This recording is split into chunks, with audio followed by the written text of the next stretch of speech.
We all think we get it, right? Health. It seems like a pretty simple idea. But what if that basic definition we've all been using, just not being sick, is actually holding us back from feeling genuinely well? Today, we're going to pull that idea apart and explore what it really means to be healthy. So let me just ask you straight up, are you healthy?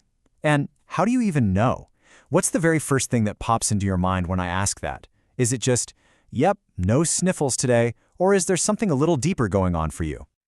If you crack open a dictionary, you're going to find something pretty much like this. Health is simply being free from illness. It's clean. It's straightforward. No sickness equals healthy. Case closed, right? And honestly, that has been the default medical way of thinking for a very, very long time.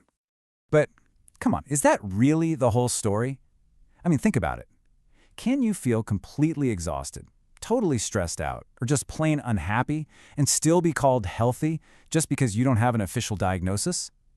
This is where that nice, simple definition starts to feel, well, kind of incomplete. So let's really dig in. What is health really? Let's go beyond just the absence of sickness. The thing with that old school view is that it basically treats the body like a machine. Kind of like a car, If there are no warning lights on the dashboard, it must be fine. But we are so not machines. That view completely ignores our mental well-being, our emotional state, and it has zero room for our own personal lives and what we're going through. Which brings us right to this incredible idea, the mind-body connection. And I want to be clear, this is not some abstract, fuzzy concept. It's the very real, very tangible way our thoughts and feelings directly shape our physical state. I think we've all felt this, haven't we? You have a ridiculously stressful day and bam, there's that tension headache. Or you feel anxious about something and all of a sudden your stomach is in knots. That's not all in your head, it's a real physical response. And it works the other way too. When you feel genuine joy, your immune system can actually get stronger. We're talking about pure physiology here. Our bodies are always listening to our minds. So yeah, you can't separate them.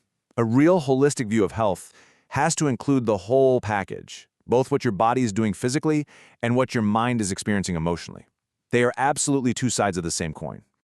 But it's not all internal. Our idea of what health even isn't just shaped from the inside out. It's also heavily influenced by the world around us, by society and the constant pressure about what a healthy body is supposed to look like. This quote just nails it. We are given a blueprint for the perfect body before we even learn to truly live in our own. Wow, from a really young age, we're just bombarded with these ideal images, and it can make us feel like our own bodies are these projects that are constantly in need of fixing. And these blueprints, they're everywhere, aren't they? You've got them in movies and ads. You see them in the latest social media trends.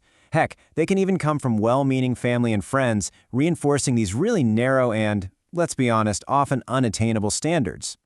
Okay, so if the old definition is too simple, and the one society gives us is way too restrictive, what's the alternative? Well, it's about crafting your own personal definition of health, one that is resilient and actually works for you, not against you. So how do we even begin to do that? It can start with something as simple as just listening to your body. What does it actually need?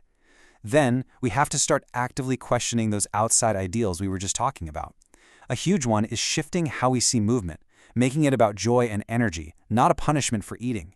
And ultimately, it's about you getting to define what thriving feels like. It gets to be your definition.